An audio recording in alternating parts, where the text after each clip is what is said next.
The structural challenges have been creating a major problem of productivity in this economy, a major problem of competitiveness in this economy. And it is extremely difficult for any economy to make progress if there is no productivity and if the production arm of the economy is not competitive. Because you need productivity and competitiveness first to be able to facilitate import substitution. Because one of the issues we have around here is the fact that there is too much import or importation.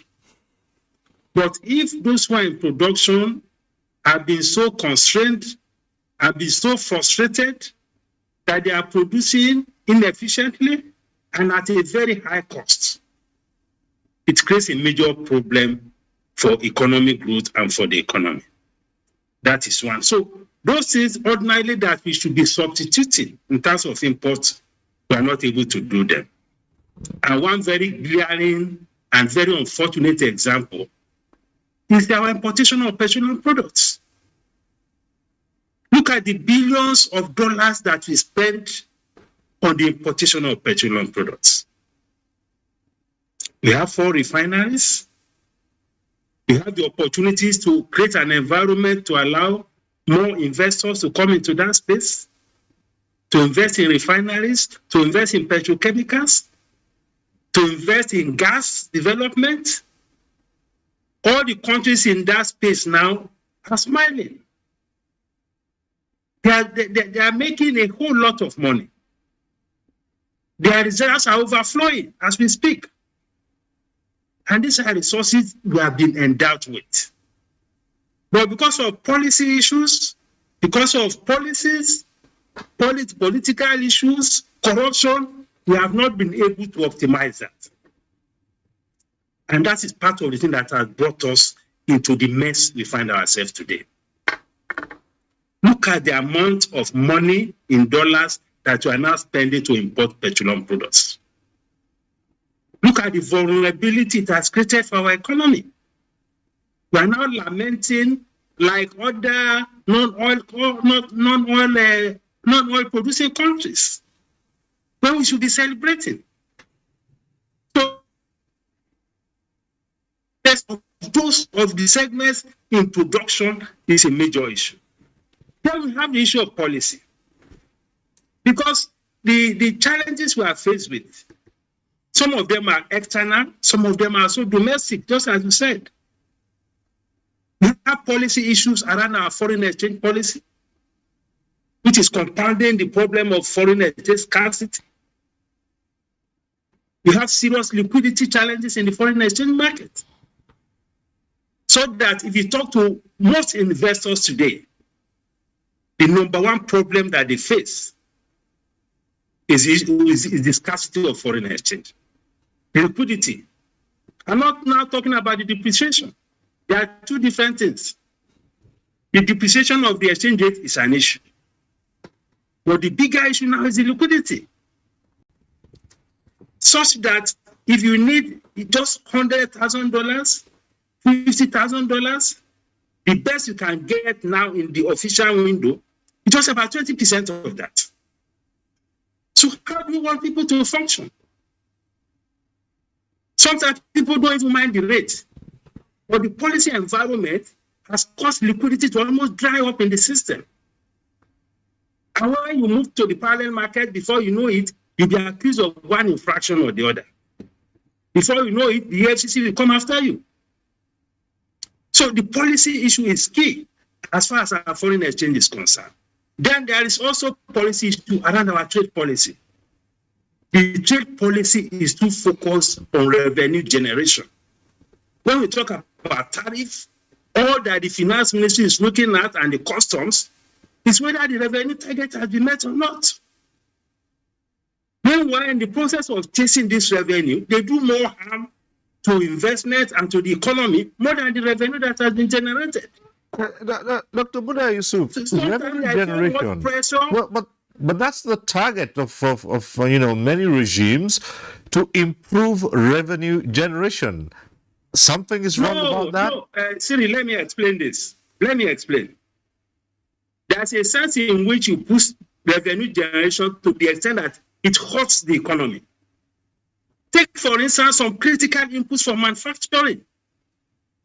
We need to look at the bigger picture. If there are some critical inputs for manufacturing, you need to grow manufacturing, you need to create employment, you need to export, you need to do a whole lot of things around manufacturing. You need to build an inclusive economy. Even in the process of chasing revenue right from the beginning of the investment process. Sometimes many investments have gone under. And the thing about revenue is that if you allow investment to grow, ultimately revenue will grow.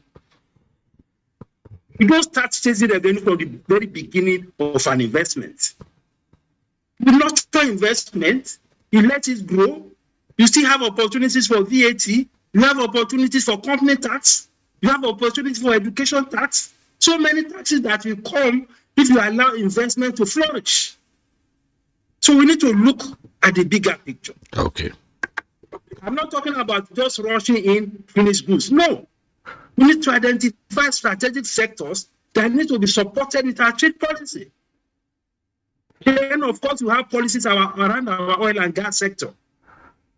Right now, we don't have any private refineries, apart from Dangote that is just coming up.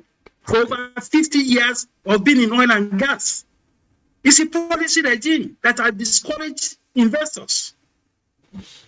In gas or in refineries and all of that. These are issues about policy. Policy can do a whole lot, and policy doesn't cost money.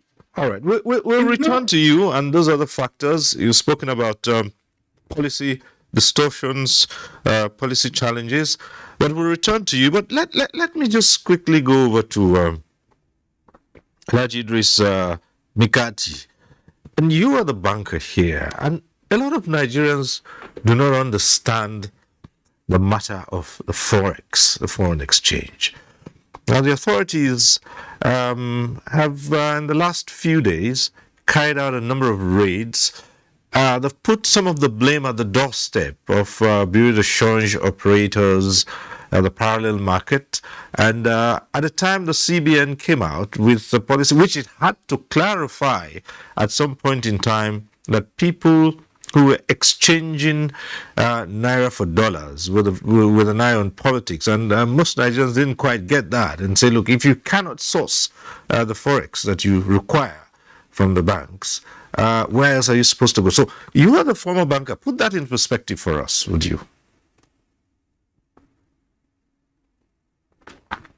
Thank you very much, Mr. Strober, for that question. I think the action taken by the central bank of recent, in my humble opinion, to my mind, is laughable.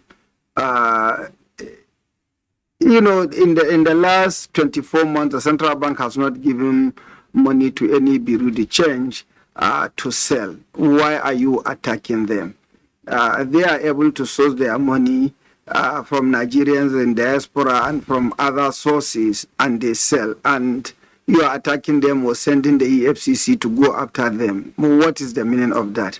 Mr. Stober and fellow discussant, all of us as Nigerians, we were living witnesses to the charade that has taken place in Nigeria in the name of primary elections by the major political parties. Monies did change hands. There's nothing wrong in money changing hands. But what kind of money was changing hands? Dollars. Where was the central bank? Where was the EFCC when those exchanges were taking place? Where did these guys got the money? And yes, the banks may be, blamed for certain actions or inactions arising from the sale of foreign exchange. But when you approach a bank to import item, you complete what we call either Form A, which is for invisible transactions, or Form M, if you are importing, say, raw materials or, finished goods or even plant and equipment. But when you complete the forms, the banks you are approaching the bank submit these prompts to central bank. So like Dr. Yusuf has said, if the central bank does not supply the banks the dollars, where are we expecting, the banks to get the money? So for all intent, the banks are just conduit. They are just service providers. They take naira from you. They approach the central bank to buy dollars on your behalf. When and where the central bank allocates the dollars, then they give it to you because the allocation is coming in, yes, it's coming in Bank A's name or Bank B, but it is directed to a particular customer that has already applied. So I'm not, a lawyer to the banks, and I'm not trying to defend my one of my primary constituencies, but this is, the fact of the matter. I think Professor Ife has discussed excessively about that. Dr. Yusuf has also discussed about that, and quite a number of fora. The three of us, myself, Dr. Yusuf, and Professor Ife, we've discussed this issue, particularly appropriate valuation of the naira. Only this afternoon, I was reading a report. The value of the naira is said to be grossly undervalued, which means we are looking at devaluation sooner rather than later. The real exchange rate is different from the exchange rate that the central bank sells dollars I&E window. Why, for example, why on earth should we in this day and age, in the 21st century, be having multiple exchange rates?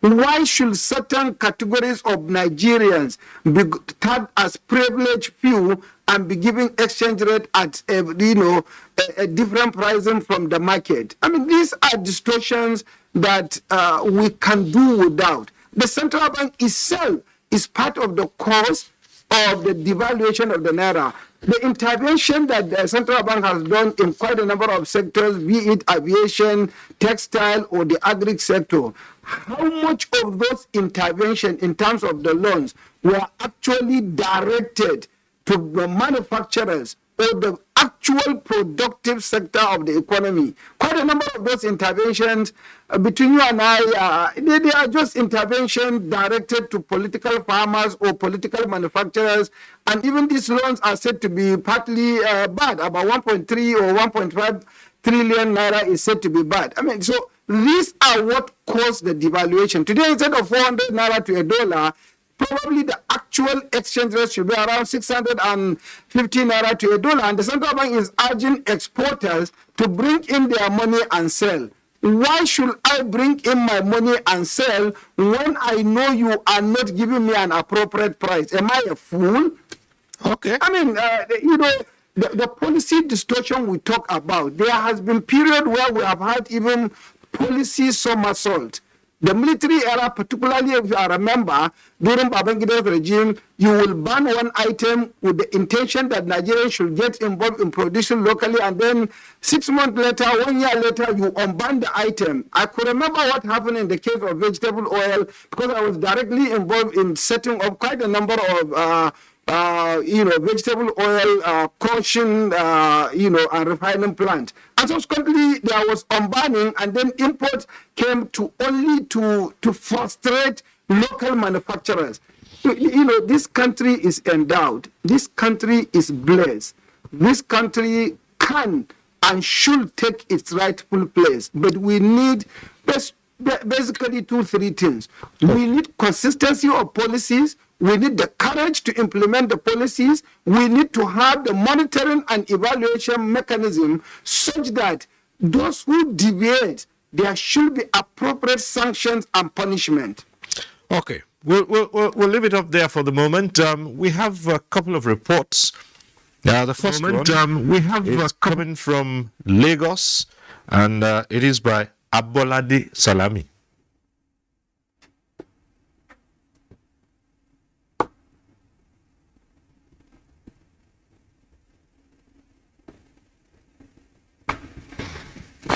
Our first report tonight is coming from Lagos. Abolade Salami. Lately has been exposed to various external economic forces that has proven somehow too powerful to be subdued, thereby weighing down performance and projected growth estimates. What the outcome of this global shock immediately brings to the table is inflation, as America and the United Kingdom currently operate between 9 and 6% inflation figures, which is the highest seen in about 40 years, while Argentina is riding on 70%, Turkey 58%, Ghana 31%, and Africa's largest market, Nigeria, on 18%. Going by these numbers, economic managers say the country is not doing badly. If you look at the relative numbers, you can find that it appears we are not doing badly at all. And on the basis of this, we have seen the International Monetary Fund reduce global growth forecast from 6.1% to 3.6% for 2022 and 2023. And so here in Nigeria, we have also noticed that a lot of people all around the world are responding to this common global problem by looking inwards. The global crisis that caused fears among investors in the country led to withdrawal of capital to the tune of over $100 billion in portfolio flows and $20 billion in equity flows, leaving emerging markets, including Nigeria. What they call short and medium-term measures. The long-term measure is to build infrastructure and come up with policy that will incentivize direct investment or foreign direct investment in this country. Not just foreign direct investment, even local investment in the real sector of the economy, such that one, the cost of production here will be as comparable, if not cheaper, than what obtains elsewhere.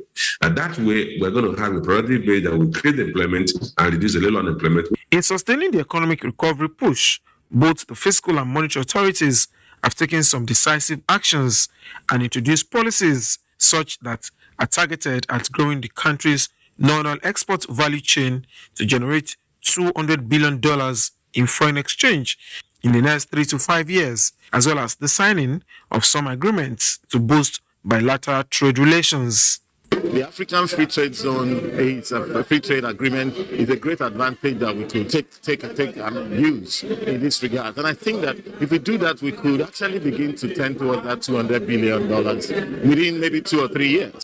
To address the balance of policy objectives and development in the global and domestic environment, the Monetary Policy Committee members, during the recently held meeting in Lagos, unanimously agreed that the most rational policy option would be to further strengthen its tightening stance on the naira in order to effectively curtail the unabated rising trend of inflation.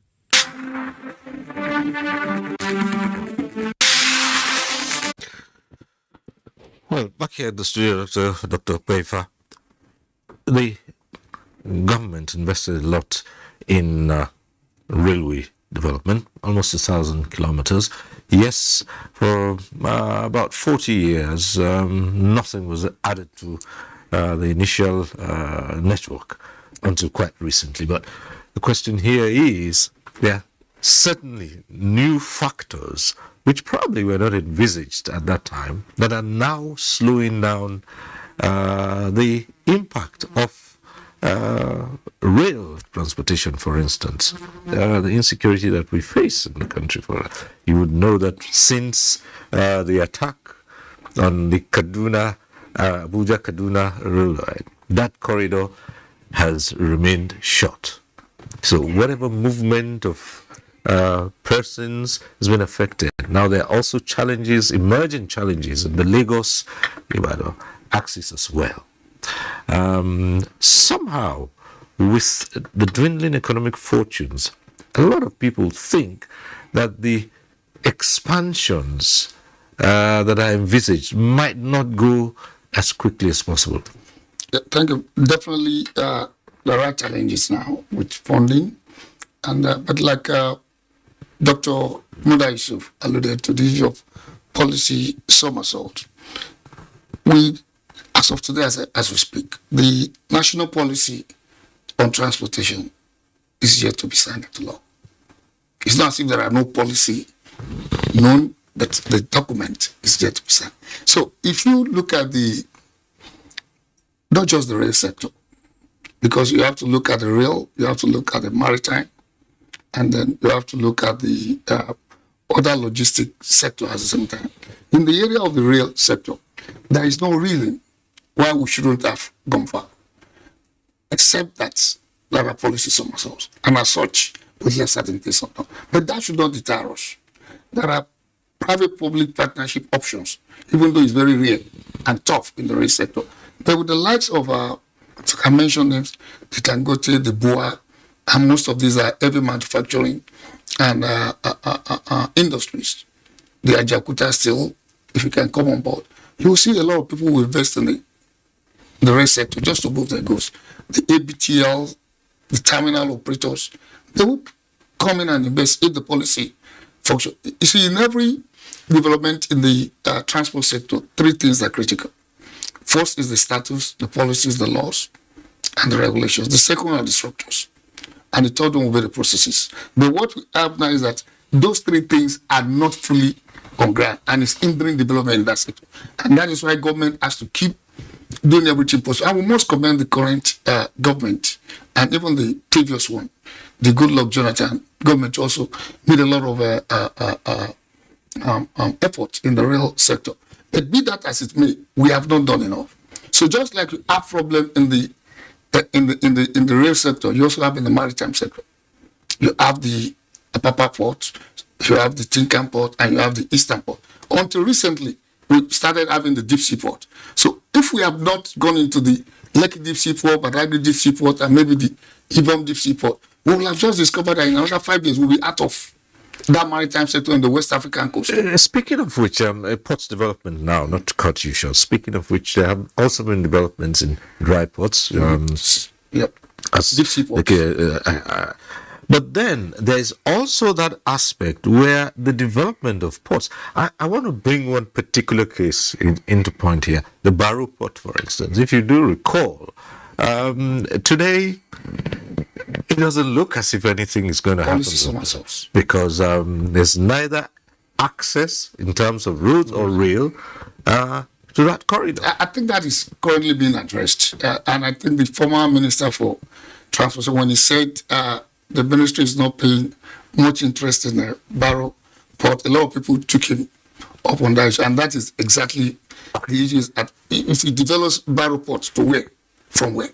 But but shouldn't that have been something to think about before the commissioning we all witnessed? Somebody during this discussion mentioned politics, policies, and corruption. So when it comes to politics, a lot of people want certain things done. If you look at the development of railway, it gives you a good insight as to how we missed it. When our colonial masters started the rail development, they look where the raw material is.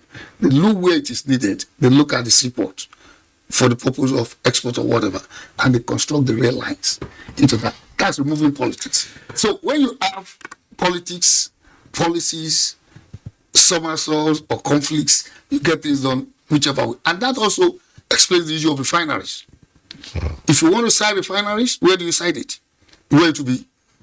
The cost of transportation of the crude to the point of refining, you will put that into consideration. What do we have? So when we want to site something, you say one in one region, another in one region, another in one region. You start distributing things. So that's politics. Those are the politics that also affect some of the things we do. All right, Professor Kenny Faye, if you're still there with us, let's quickly go back to you in London. And from what the other discussants have said so far, at this point we might begin to consider how to turn around what's happening. Anyway, what's happening is a lot. I'm not sure which side to start. But I know a lot has been said about Forex, both from the policy perspective and the administration of it. But one thing I have to tell you is that this is price. When you look at monetary policy rate, inflation, bank interest rate, they're all price. Forex is price. And whenever you talk about price, basic economics, you look at demand and supply and see whether there's any chance you can resolve those and tell you where the equilibrium would lie. What I have to say to you is that there's no prospect as we stand now of these two meeting each other. They are all varying in opposite direction. You have the demand and the supply no likely to match. So you continue to have that disparity. I told you what we are getting and what we are no longer getting. We are no longer getting about 70% of that into the pot. We are only scratching around looking for 20%, which you can't find. FDI, you can't get it. Portfolio, you can't get it, because they are all choosing a better place to take their money to, which is to America, that has normalized that for monetary policy. America has raised their interest so they can earn more interest. America is the origin of their dollar. It's safe economy. They're moving it there. They can't trust our own economy to keep it here. There's a negative real interest rate here. You can't have interest. Somebody give you 5% interest when inflation is 18.6. That eats up all their money. So it is tough. We have to understand that it is tough. Then on the other hand, even when you are planning to get looking for 1.83 billion to spend, you have demand of over $4 billion. And why is that? You come to the economy, you have speculation in our economy. Now, what the damage that speculation does is that people now expect that by the end of next month, Naira may drop to 800 Naira to a dollar. So what do? They scramble to look for Naira to go and buy dollar and hold it. End of next month, they will sell it and they make 20-30% profit for doing nothing, just by touching that dollar. So that's speculation. And then you have politicians, as you've already mentioned, looking for this money because they don't want to carry billions of Naira around, and armed robbers are chasing them. They give you one small envelope, that's better than giving you 3 billion Naira. So they're also looking for dollar. Then you have the importers. Remember, when central bank delisted those 34 items, it didn't ban them, or it didn't have the power to ban them anyway. It's the Trade and Ministry of Finance that should be doing something about that. But he said to them, I'm sorry, I don't have foreign exchange to give to you. So you go to find somewhere else. And they found where they're getting it. They go to Bureau de Change. And I have to tell you this, about 93% of the transactions on Forex happens around the official window. But there's this 7% on the black market that is causing all this wild cry and all of that. If you say float Naira, float it to where? It will just disappear the way the rocket that was designed by, I forgot whether it was India or China that did rocket for Nigeria, and it disappeared. We haven't found them again. That's what's going to happen. Because you can't find the coordinates that will make sure that you can see where you just can't find them. So what is going on is, and there's also dollarization of the economy. You know, there's some shops you will go, they have their prices in dollar. And you ask them, why are you doing this? Say, but I bought it in dollar and I'm selling it in dollar so that I know if I'm making a margin of $1, I know I will use it to buy another one. They don't know if I sell it in Naira, I don't know whether I can ever get the money. So that is their so you have there's so many issues on that side of demand. And then the RT $200 billion program Syria has launched gives us a ray of hope that we may, all things being equal, increase our revenue by focusing on non-oil revenue, forex revenue, and that would mean, okay, central bank is fine. We can step aside, and then commercial banks can run with that program. But is it going to happen? It is happening. But we need more momentum. We need more injection in there. You can't get this if you don't invest. Please let me explain something. You have to invest. Over the last 7 years, our economy has been more on the consumption side of our balance sheet than on the production side of our balance sheet. People still don't understand that you have to make an investment, and the investment will create wealth. That will create employment. Employment will create disposable income. With disposable income, you can pay for health, education, and reduce poverty sustainably. Look at what the 33 items the state governors have brought forward, that this is what the government has to do. Excellent. But I say to them, I'm still trying to find out which of them the states are going to do themselves, but that notwithstanding, where is the money to effect the change? If you want to fight corruption, you need investment. If you want to reduce cost of anything, any reform, you need money to invest to do that reform. If you're going to say salaries of people who are over 50 years, let them voluntarily retire, and then they can ease them out, and then bring more young people who are more technology adept, wonderful. But you're going to find money to give them when they want to leave. So it's no way you can go. You can't do any of them without money. And so when we begin to move in our discussion to solution, I'll have to tell you, the quickest place you can get money today in Nigeria is not by using all that tax. They say 10% state can charge 10% tax federal, 10% increase VAT from 7.5 to 10%, bring in extra 3% federal tax. They will take time to materialize. Today, we do not have that time. You are just on the cliff. If you default on any payment, all the chips will be down. So the easiest way is to move away, put a moratorium on borrowing, debt financing on our economy. Just have a moratorium on debt financing and switch to asset-based financing. Just try that. If Saudi Arabia is richer than most countries in the world, they needed $25 billion. They didn't go to World Bank or IMF. They said, tell me the value of Saudi Aramco, this is my oil company. They valued it at 1.8 trillion. 1.8 trillion. Please go and float. Give me 5%. He went to capital market and got 5% and got the money that they needed. And all I'm saying to you, I'm saying to everybody, NNPC is worth not less than $100 billion in asset. They say 59 or $60 net asset. If you just privatize only 10% to 10% will give you $10 billion, and you can stop the rot right now. You can just take 5 and reduce the debt. You can put some capitalization. Development banks that we have here, Bank of Industry, Bank of Agriculture, Nexim, Bank of Nigeria, give them, recapitalize them so that they are ready to carry this business away from central bank. All right, you mentioned something about corruption. And at this point, that's where I want to take it to. And let's go over to Alhaji Shuaibu Mikati. The matter of corruption. This government came in vowing to fight corruption, and it was seen as one of the planks of this administration.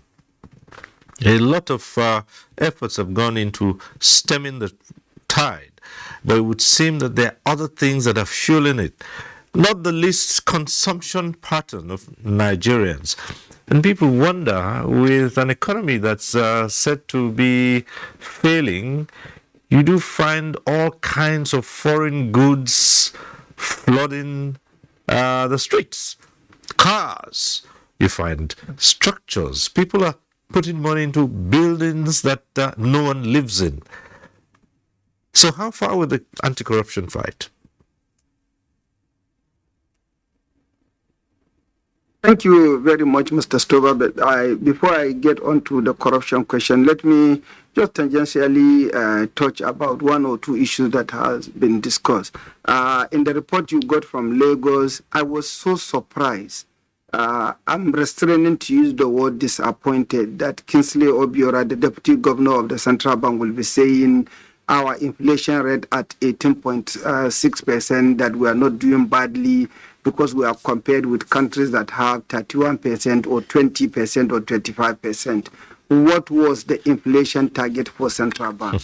My last recollection was single digit, 9%. So if we are doing 18.6%, by simple arithmetic, we are doing terribly badly. Kingsley Obiora should please exercise some restraint in trying to be political in presenting some of these facts. Dr. Kayode did allude to the fact that certain projects need not to be taken to one region or another. I'd like us to take a cursory look at one of the largest refineries we have in the world today is located around Singapore. Singapore does not produce oil, and Mobil producing owns that refinery. The market for the product that the refinery will be producing is in Asia. So the refinery was taken there. So crude is taken by ships to that. So sometimes for certain strategic reasons, you can cite project way out of the manufacturing, way out of the raw materials location rather. Taking the issue of corruption, Mr. Stover, I think there is no gainsaying that no Nigerian, including our dear father and President Mr. Buhari, that will not be disappointed in what has been happening in the country in the last 6-7 years.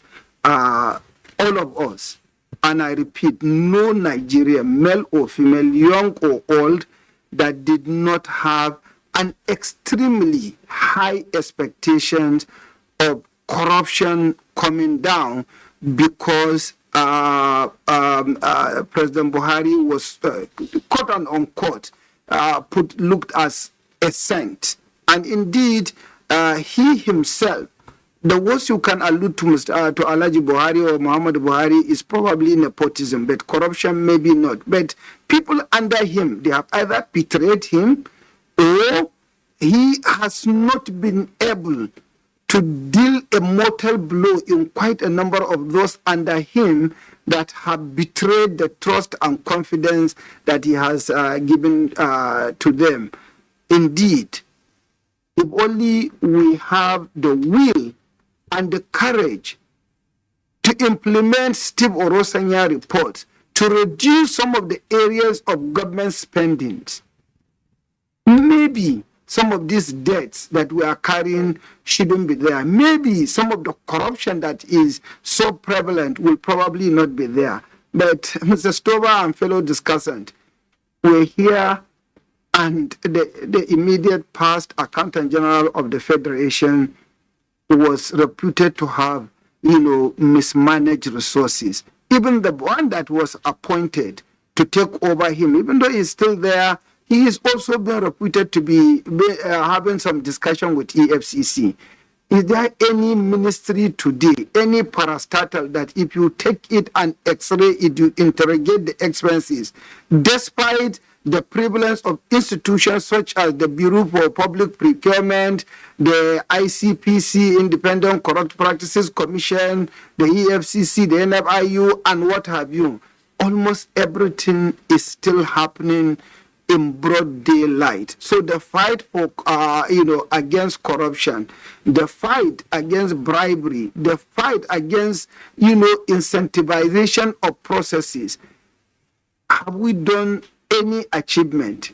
Maybe, to be generous, 20 or 25%.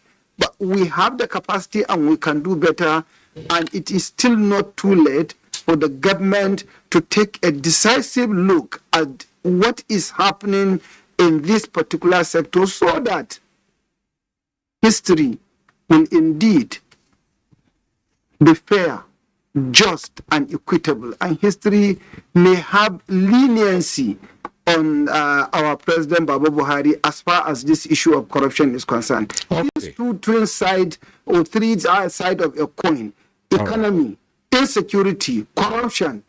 These are areas that the president did promise us, and not so much has been happening. We can forgive him on economy because exogenous factors has affected, the performance. But insecurity, come on.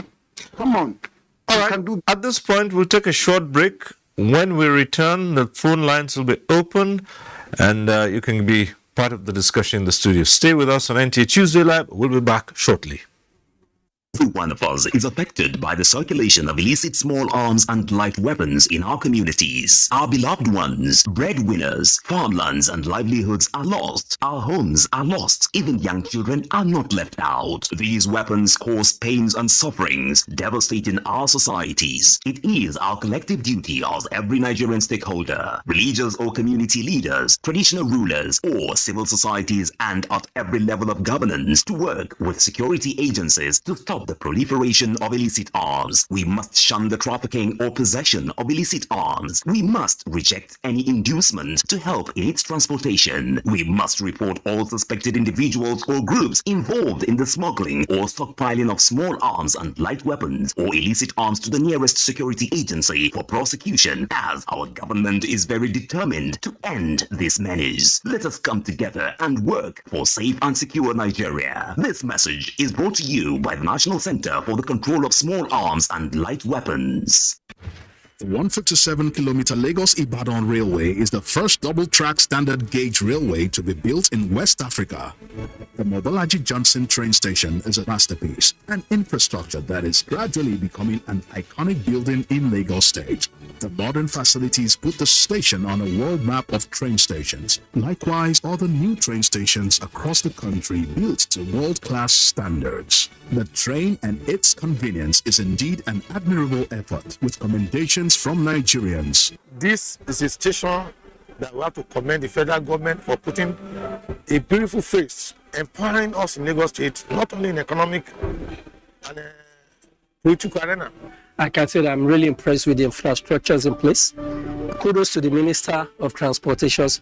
Kudos to the federal government. Truly, good things are coming out of Nigeria, and the federal government is deserving of all the applause.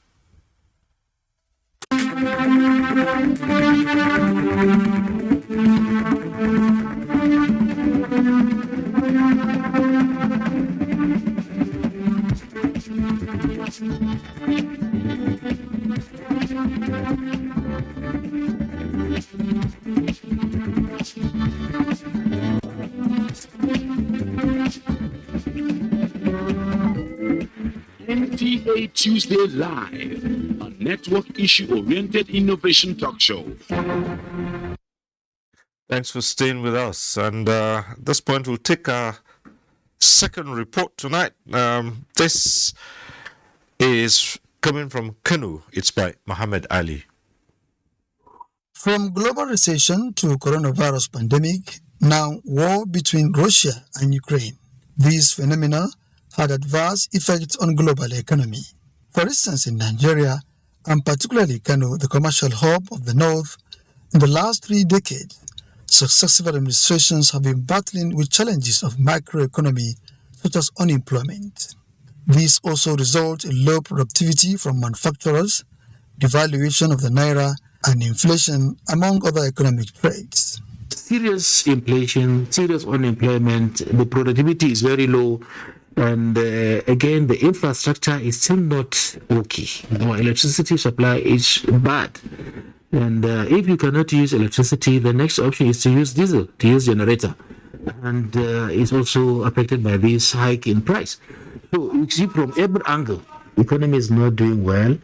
You find that government may not have enough revenue to fund its budget. So the ultimate thing is for government to go for a loan. And I think it has started reaching alarming rate that the debt service is becoming a problem in the country.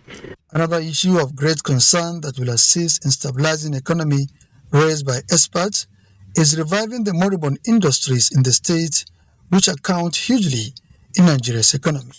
If I were to advise one of the advisors of government, I will advise President to open importation of rice into this country. We need food, and our local farmers cannot provide adequate rice, and it is very expensive. I think it's high time government, even if they are going to embark on temporary policy, to open up and import rice into this country, because certainly there is food shortage. Experts believe that Nigeria can get it right if the threat of insecurity is contained and critical sectors play their role in the nation's economic rejuvenation.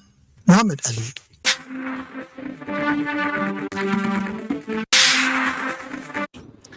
All right, at this segment now, you can get to be part of the discussion. The numbers to call will be on your screen. We encourage you to take advantage of those numbers and call in. We always say this every Tuesday. If you call in and your call gets through to the studio, do us a favor, turn down the volume of your TV set. That's the way to avoid the hurlback or the echo. And we also encourage you to go straight to the point. Keep it short, straight to the point, and don't waste too much time on greetings. Just a mere hello would do. So we expect to hear from you, your views. Already we have a caller on the line, Solomon, calling in from Port Harcourt. Solomon, go ahead. You're on. You're on. Say something. Hello, Solomon. Are you there? Hello, Solomon.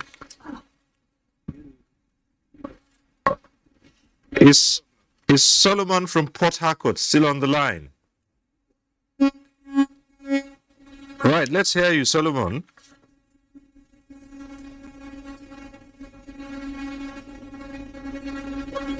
Okay. Well, while Solomon sorts himself out, he might want to call back later on. All right.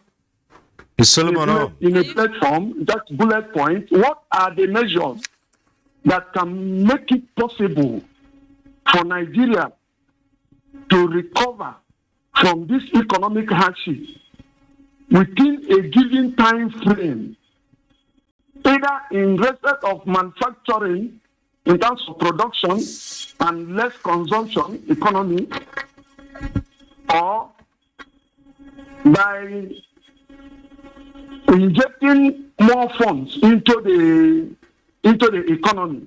Because as it is now, we are not growing. Nothing is happening. In fact, the economy has collapsed. As far as I'm concerned, economy has collapsed.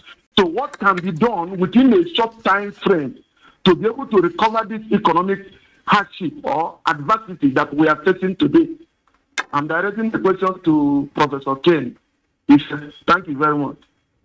All right. Thank you very much. Well, Professor Ken Ife, you probably heard Solomon from Port Harcourt. Any quick fixes?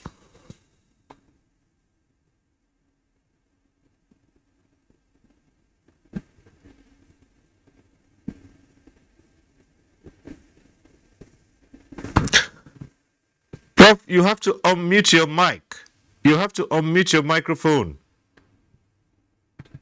I'm sorry about that. Right, okay, at the moment, fine. So, Solomon from Port we have Harcourt so wants to many- know what can be done immediately. Yes. Any yes. quick fixes? We have so many strong headwinds, and there are so many things that could be done. The governors have listed 33 of them. Any of them, a combination of them, will put us in a path of recovery. But you need money. You need investment immediately to do this. If you can't find that cash, you're going to run a risk of default. And that compounds the challenge that we have. So you got to find money. And that's why I was pointing you to where you can get instant cash. And then you start to unbundle the challenges that we have. We know we have productivity challenges. We're not producing. Our economy is very diverse so right now on the domestic front, but not on the international front. So we are not having that diversity of Forex coming in. But we have diversity in the sense of the domestic economy. ICT is about 16%, trade is about 15%, others, agriculture is 23%. So we have a little room there. But we need to make sure that value addition will lift our production in the farm to value added and manufacture. So we need to bridge that gap so that you can, in doing that, you create jobs. And jobs are a very, very big embarrassment to us right now. All right. Okay. Solomon got his answer there. Let's go over to Dr. Muda Yusuf, who is in Lagos. Yes, join us via Zoom from Lagos. So, well, Dr. Muda Yusuf, if we might extend it further. Oh, okay. Let's take this call from Justin from Calabar and we'll go to Dr. Muda Yusuf. Justin from Calabar. If you can hear me, go ahead with your question or comment. Okay. My point is, I want to commend the analysts. They are really doing well. They are really saying the things that need to be done in this country. Honestly, the rate of poverty, the rate of hunger, the rate of economic failure in this country now is alarming. How I wish the people in the authority will hear and listen to them and take advice from what they have just said. Thank you. All right. Thank you. So let's go over to Dr. Muda Yusuf. How can this situation be turned around? People have asked, people have sent in questions. Nigeria is seen as a dumping ground for many products. How can production get going again? And how can Nigerian goods be on the shelves? Yeah, thank you. Before I respond to that, let me emphasize once again that the current foreign exchange policy environment is one of the biggest problems that we have in this economy. Prof was talking about investment. This policy is impeding investment, especially investment that are foreign exchange denominated. It's also blocking the inflow of foreign exchange into the economy. Foreign exchange doesn't have to come from only oil. We have foreign direct investments. We have foreign portfolio investments. We have export proceeds. We have diaspora remittances. We have remittances from embassies, oil companies, and some other government parastatals. But if we maintain a rigid exchange rate, the way we are maintaining now, it will continue to create a barrier to the inflow of foreign exchange. And we need all the foreign exchange that we can get at this time. So my appeal is that the CBN should review its policy on this matter. Secondly, the current foreign exchange regime is breeding a lot of corruption in the official window. You need to interact with operators in the economy because there is a big gap. Why do you compare a gap of 416 to the dollar to almost 700 to the dollar? It's creating a whole lot of problems and corruption. So that now people prepare two checks, one official, one unofficial. It is not sustainable. And it's also discouraging even the exporters. Exporters have complained bitterly about this. That they bring the export proceeds, you say that they have to exchange it at 416. That is not fair. Is that the way to encourage the exporters? Even though we have this RT200 where you give 65 or 60 naira. How do you compare that to almost 200 naira that they lose per dollar? So I think I need to emphasize that point because exchange rate is at the heart of international trade. Whether you are talking of import or export, whether you are talking of equipment or raw materials, whatever it is, it's at the heart of it. It's at the heart of capital flows. Capital flowing in and out of an economy. It's about the exchange rate policy. If you don't get it right, this economy will go down very fast. So I think I just need to point that out. About what we need to do, well, it's about the issues that you have mentioned. First, let me also highlight the fact that we have ways and means financing by the CBN getting close to 19 trillion naira. It's a major macroeconomic problem. It's affecting inflation. It's affecting even these exchange rates that we are talking about. So we need to ensure that even the CBN financing of deficits is done in line with what is in the CBN Act, so that it doesn't create further distortions within the economy. It's now about 19 trillion. That is highly inflationary. And these are some of the points that are even highlighted even by the governors in their recent proposal. Okay. I'm talking about... All right, we'll just ask you to pause a while, Dr. Muda, Yusuf. Just hold on for a while. Let's get this call through. Derek, who's calling in from Abuja. Hello.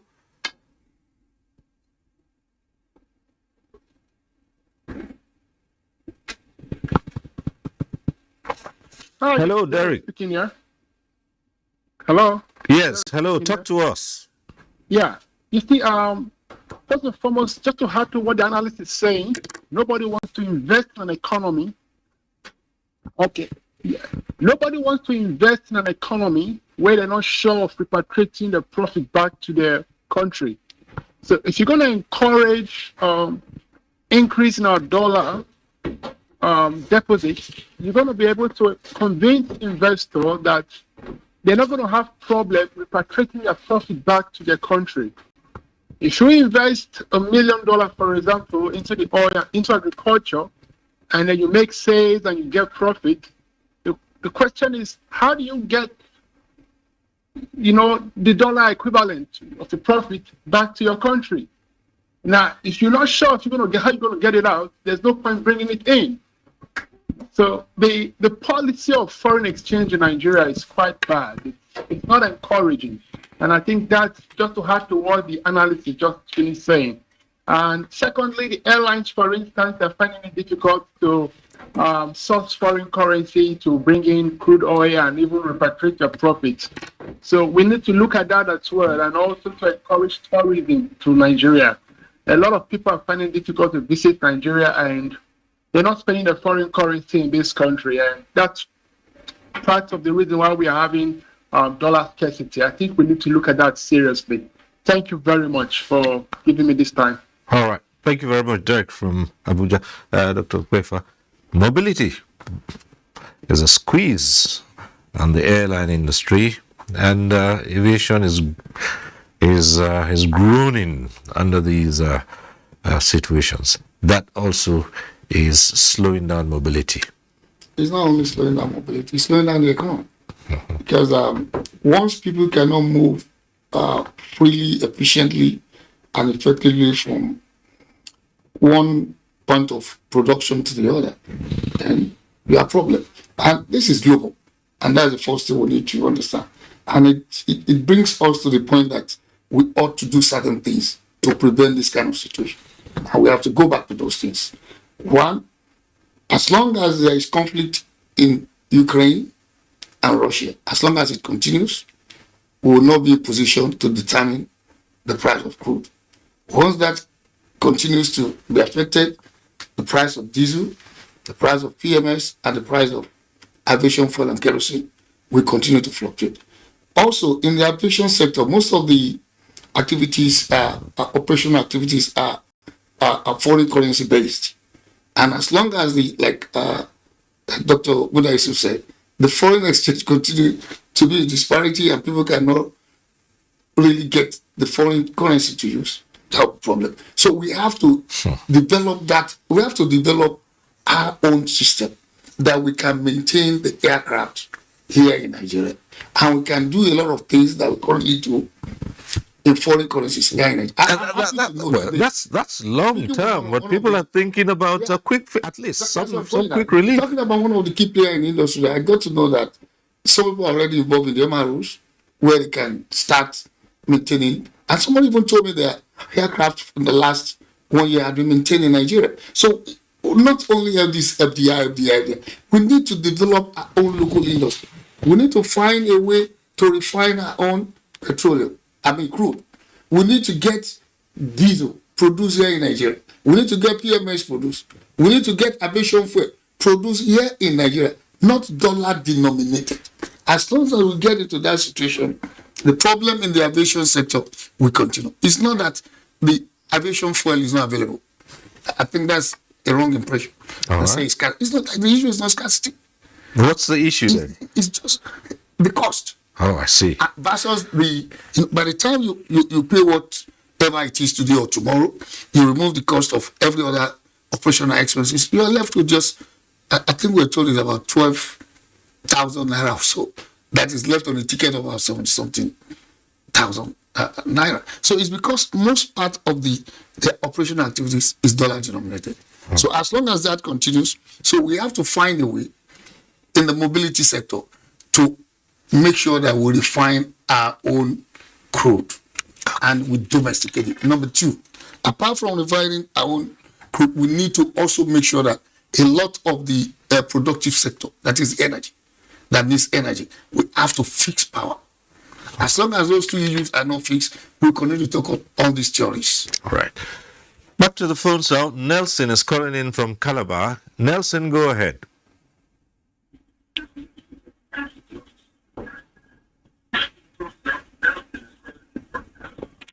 Nelson from Calabar. Good evening, Mr. Silva. Right, good evening. Go ahead. Great job. I really appreciate. Yeah. I've been hearing your good and wonderful presentation most of the night like this. But one thing I want to say, I don't know how many of the government experts that are here or the people that are in government who are in the right authority that are sitting down and watching this at this hour. Because this program, they are all fantastic. They are wonderful. I can listen to the analysts. They are doing a very great job. But my trouble here is, how would this be channeled to the ears of those who are sitting in the ends of this affair. In fact, you can see it from the looks of everyone. Everyone is so concerned. The people sitting down so concerned about the situation we find ourselves, most especially the present cause of Nigeria today. Insecurity, go down to food production, go down to the construction area, you go down as far as to our roads, and even to the poor farmers. So I want to say that most of this program, we need maybe one or two ministers that are related to this area. Let us sit down. If probably this could be also be channeled to the ears of the appropriate authority to take action. In fact, we cannot help ourselves right now. We just really need help. We really need help. Thank you. Thank you very much, Nelson from Calabar. Thank you for calling in. We're back in the studio, and we're looking at ways of turning the situation around, beefing up productivity, raising Nigeria's productive capacity, and of course, making the local currency, firming up the Naira. Let's go to Alhaji Idris Shuaibu Mikati.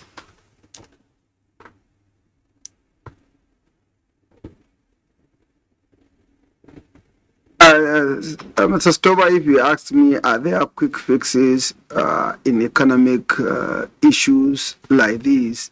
To the best of my knowledge, they are very difficult to come by. Economic policies are like, agriculture. You can't plant a seed today and expect to repeat in the next 2 days, 1 week, or even in most cases, even 1 month. Yes, like I did say at the beginning of the discourse, impossible is nothing, but quick fixes are seldom, available in economics, spectrum. But one of those quick fixes that can come by just an administrative fate, by just policy pronouncement. One of them is the issue of addressing, the multiplicity of exchange rates. If only the central bank and those in authority at the apex, that is the presidency, could allow the central bank to take a critical look at the value of the Naira and appropriately, situate it so that the real exchange rate disequilibrium that we are having right now can be addressed. That could signal a policy direction that may be able to attract portfolio investment into our capital markets. In the last 2-3 weeks, 1 month, 2 months, 5 months, the Nigerian capital markets, in fact, the Nigerian exchange, the value, all share index has been depreciating, has been going down. One of which the reason is portfolio investment leaving our country. Once we fix the exchange rate, we are likely going to get that portfolio investment bank, and then the foreign direct investment might also begin to come back because there is then an alignment of the reality of exchange rate.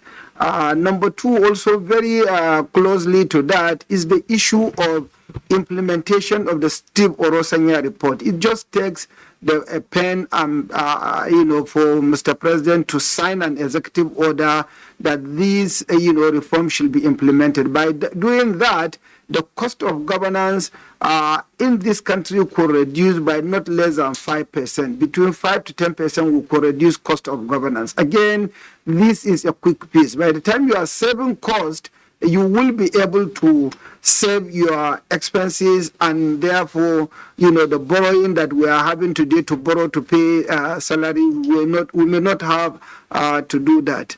Thirdly, we also need to find a way. The aircraft fighter jets that we were told they were bought from, US, is it Tocano or whatever they are called? What are they doing? Why are we not seeing the impact of such purchases? We spent close about $1.5 billion to bring in these aircrafts. Why are we not using them to decimate these bandits so that our farmers can go into the farm and produce, and by so doing boost agriculture and the economy will be boosted. Fourthly, the issue of our educational system. Believe you me sincerely, we've never had it this bad that ASU, the Academic Staff Union of Nigerian Universities, have been on strike, and the quality of the graduates from the universities owned by government, and they are the larger universities, is continuously dwindling. So instead of the country getting dividends of population, dividends of demographic, we are not doing that, and largely because the quality of our educational graduates are too low. So there is need also for government to take a cursory look at this sector so that a budgetary allocation can be enhanced. The issues, brought forward by the ASU should also be adequately addressed so that they can get back to work and our children go back to classes. All right, thank you very much. Let's get back to the phones. We have Balogun calling in from Lagos. Hello, Balogun.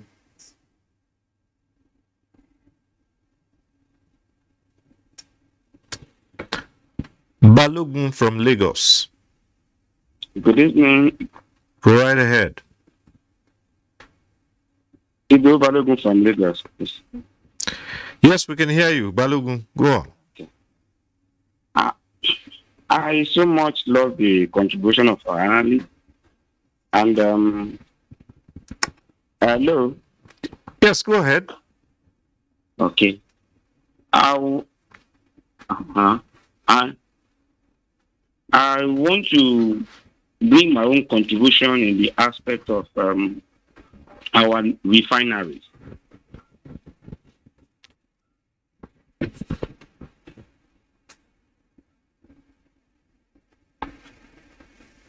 I believe some of our people are refining in this nation. Maybe we might be looking at it from other angle of maybe illegal or illegal.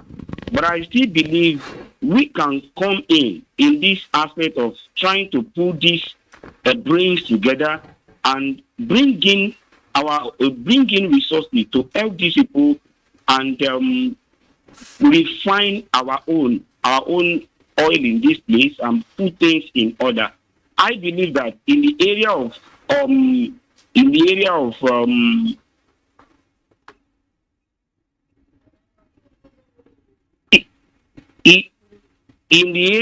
this importing oil, what we already have here, and we'll take it. Some people will come here, they'll get it from us, and bring it back to us and say it at a very high price to us. I think my own aspect of it is how do we come in this nation, helping our own people, getting things done in our own way here. And all right, Balogun. Thank you. All hands must be on deck. What you're saying. Okay, thank you so much. Well, at this point in time, we'll begin to wind down this discussion. And I always put this question out to my guests and say, yes, the policies can be there, and the administration can enunciate these policies and pursue them with the political will which everyone has talked about. Now, in all of this, what is the place of the citizen, and what should Nigerians themselves do to assist in carrying through the policies? And when I say Nigerians, those who are in a position to actualize those policies and those who have to operate within the framework of those policies, and of course the ordinary folks themselves, what they should do in terms of supporting every move and every drive that should get the Nigerian economy back on track. So that's where we go to as we begin to wind down, and let's begin from Professor Ken Ife, who joins us from London.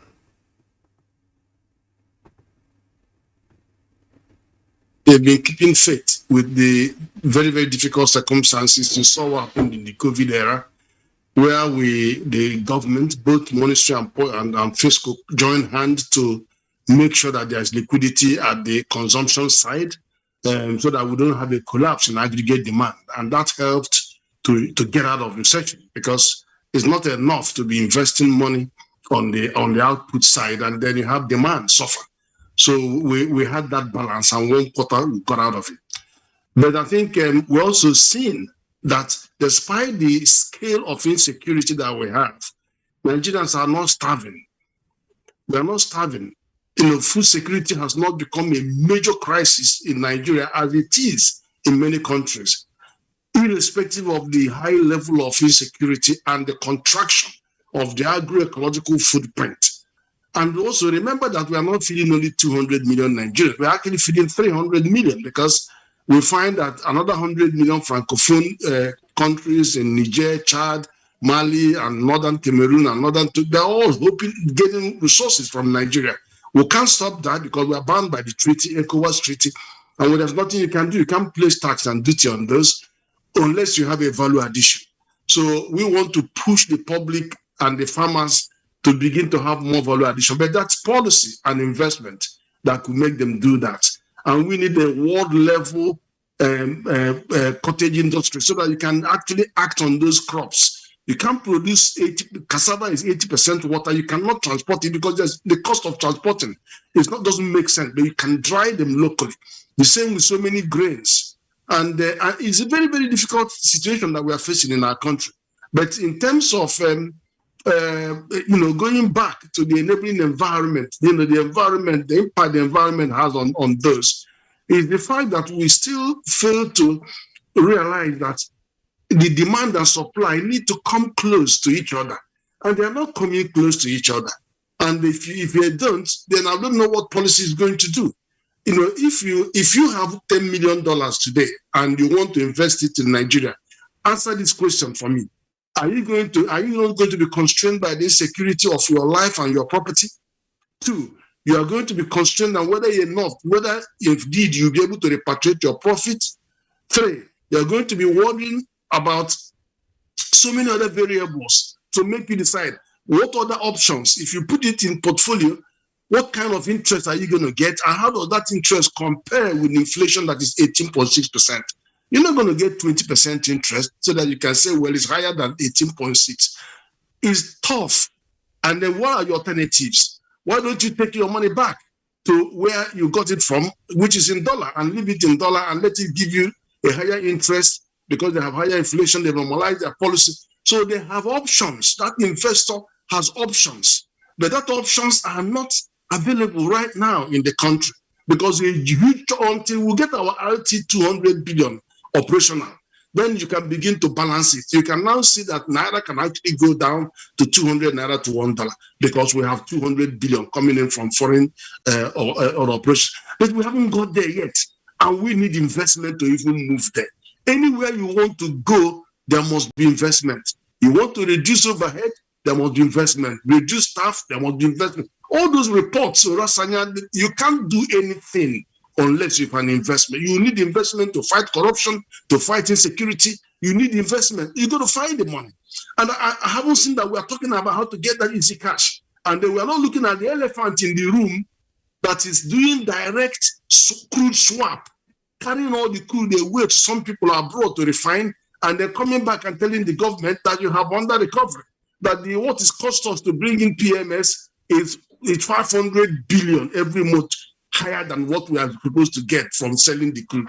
Nobody wants to look at the elephant in the room, and nobody wants to talk about 5 million farmers that got loan with no collateral and producing the food we are eating today. The price of a bag of rice would have been 70,000 naira if what has happened in Uncle Borowa's program didn't happen. If you had relied on Ministry of Agriculture in the states and federal to dent the figure, it would not have happened. It is this program that put food on our table and people are not dying. Now, more people would have died of poverty and hunger than all the people killed by conflict and COVID-19. But nobody's looking at that. Nobody worries about 4 trillion to 6 trillion that is going to be spent as subsidy, borrowed to be consumed and dropped into a dark hole. Nobody talks about that. All people are talking about is CBN should stop intervening in agriculture. Stop that. What is the alternative? We just don't have the alternative. That's my feeling. We don't have the alternative. All right. Professor Ken Ife, development economist, who joined us via Zoom from London. We'd like to thank you for being part of this program. Thank you very much. Thank you. All right. Back here in the studio, Dr. Kaide Okwefa. What should citizen Nigerian do? Let me first say, I want to align more with a lot of the submission by Professor Kenife on certain things that are currently being done by government that is not being appreciated, and we need to do more. Number one, what do you want the citizens to do that to remain patriotic? The more important thing to be done will be from the side of government and the organized private sector. We need to play the games in the right way. We need to fix our refinery. Whichever way we want to get it fixed, we need to produce our own, we need to refine our own crude so that we reduce the impact of foreign currency in our economy. Number two, we need to call on the National Assembly to look at what the governors have proposed and borrow a lead from what happened in America in the last few days, where they sat down, negotiated between 50-50 Senate, and they were able to come out with a piece of legislation, though waiting for the Congress concurrence, that would make life better for the average American. Then the third thing we also need to do, we need to call on the agencies of government, especially the security agencies. They need to beef up. They need to improve on what they are doing, especially those by our borders. We can't keep paying subsidy on products that are not consumed by Nigeria. Then lastly is to appeal to Nigerians to slow down the issue of false narratives, especially on security matters. A lot of things we put on the social media on security issues that are not correct, and we keep circulating. If you are not sure of the source, please don't circulate it, because this creates panic and it affects the economy at the same time. All right, thank you very much, Dr. Kaide Okwefa, mobility expert, Executive Director, Center for Sustainable Mobility and Access Development. Thank you for being part of this discussion. Yes. Thank you. And for the closing comments, we go to Dr. Buda Yusuf, former Director General, Lagos Chamber of Commerce, in just 2 minutes. Yes, thank you very much. Well, what the citizens should do, we're in a democracy. And democracy is not just about voting, it's about participation, it's about demanding for accountability. So as citizens, we need to be more involved in the democratic process beyond the elections. We're able to hold our leaders accountable at all levels. I think we get better dividend of democracy. Then we need to work a lot more on the quality of our institutions. Institutions, defines the way people behave. It defines the level of compliance with rules and all of that. Unfortunately, the quality of our institutions have been deteriorating over time. So we need to strengthen institutions so that way we can also get the citizens to play a much bigger role in the system. Then we need to be patriotic. My friend Comrade already mentioned that. Then the security agencies have been talking about citizen support to tackle this problem of insurgency, kidnapping, terrorism, and so on and so forth. As much as possible as citizens, we should support our security agencies with information that can help them to deliver a lot more in the area of this fight against terrorism and insurgency. Because without security, there's very little that anyone can do, either in business or elsewhere. Then we should ensure that we have a much better investment environment for everybody, including the SMEs, the formal sector people, the artisans. Let the environment be more conducive for them to be able to function, to be able to create jobs, And I mean, let us give them a sense of belonging as Nigerians. Thank you very much. Well, thank you so much for coming on, Dr. Muda Yusuf, former Director General, Lagos Chamber of Commerce. Thank you for being part of our discussion tonight. Thank you.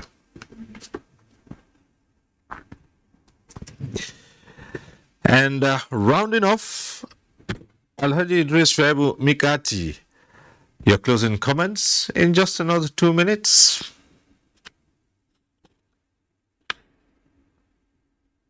Thank you, Mr. Stober, once again. Just quickly, number one, the issue of selling shares of NNPC is not something that is a quick fix. As an investment banker, you can't achieve that within 6 months, maybe a minimum 1 year, 18 months thereabout. Number two, let me correct the wrong impression. The issue of CBN intervention, to the best of my knowledge and belief, is wrong, and I fundamentally disagree. Because if you want to do anchor borrower scheme, you want to intervene in agriculture. Why do we have the Bank of Agriculture? If you want to intervene in aviation or any manufacturing sector, why don't you go through Bank of Industry? Why do we have infrastructure bank if you want to intervene in aviation or other sectors? So central bank needs not to dabble into the areas that it is not mandated to dabble. The CBN Act is clear about its functions and what it's supposed to do. What is happening today is an aberration. Fast forward, what should we do? Fundamentally, two things. On the part of the civil servants, they need to be more nationalistic. They need to be patriotic. They need to have human feelings. They need to have fear of God in trying to help those in authority as politicians. To us Nigerians, we need to also be patriotic. We need to look at made in Nigeria and dress in items that are produced in Nigeria. I'm using a brocade that is produced in Nigeria. The cap is produced in Nigeria. Why do we, for example, the report from Kano, someone is saying open the borders to import rice. Must we eat rice? Must we eat foreign rice? So let us be patriotic. Let us be nationalistic. Let us have some level of empathy that this country belongs to us. I think with this, we will have a better and virile country that we will all be proud of, and our children and great-grandchildren will be proud of us for the sacrifices we have made for this country. Thank you for having me. Thank you very much, Alhaji Idris Shuaibu Mikati, Chairman, Institute of Directors, Center for Corporate Governance, and a fellow Institute of Directors. Thank you for being part of this discussion. You joined us from our Lagos Network Center. As I always say, no one program can exhaust all the issues, so we must leave this conversation. And thank you too for being part of it all. And thanks to all our guests. And next week, we'll be back with NTA Tuesday Live. I'm Cyril Stover. Continue to stay safe.